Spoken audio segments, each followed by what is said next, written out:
जब किसी व्यक्ति को किसी घटना में अन्याय का अनुभव होता है तो वो घटना उसके अंतर को झकझोर देती, समस्त जगत उसे अपना शत्रु प्रतीत होता है।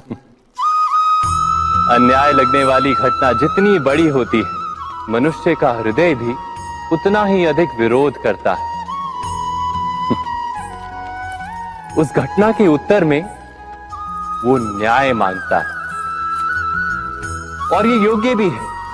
वास्तव में समाज में किसी भी प्रकार का अन्याय व्यक्ति की आस्था और विश्वास का नाश है। किंतु ये न्याय क्या है? न्याय का अर्थ क्या है? अन्याय करने वाले को अपने कार्य पर पश्चाताप हो और अन्याय भुगतने वाले के मन में फिर से विश्वास जगे समाज के प्रति। इतना ही अर्थ है ना न्याय का। किंतु जिसके हृदय में धर्म नहीं होता, वो न्याय को छोड़कर बैर और प्रतिशोध को अपनाता है। हिंसा के बदले प्रतिहिंसा की भावना लेकर चलता है।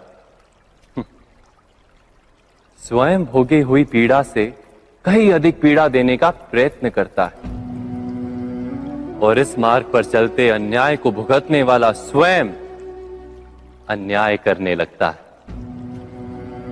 शीघ्र ही वो अपराधी बन जाता है। अर्थात न्याय और प्रतिशोध के बीच बहुत कम अंतर होता है, और इसी अंतर का नाम है धर्म।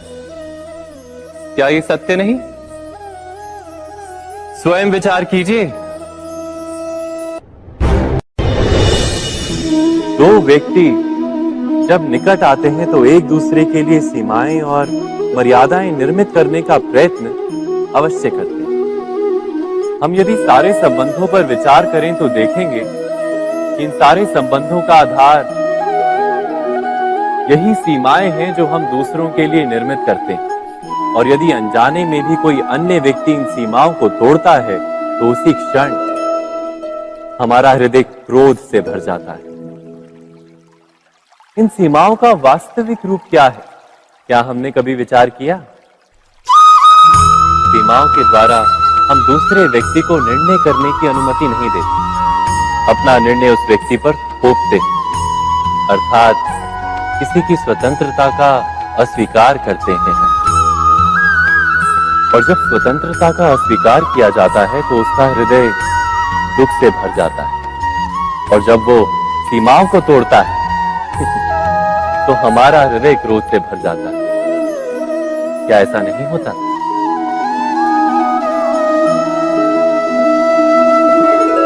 पर यदि एक दूसरे की स्वतंत्रता का सम्मान किया जाए तो किसी मर्यादाओं या सीमाओं की आवश्यकता ही नहीं होती। अर्थात जिस प्रकार स्वीकार किसी संबंध का देह है, क्या वैसे ही स्वतंत्रता किसी संबंध की आत्मा नहीं? स्वयं विचार कीजिए।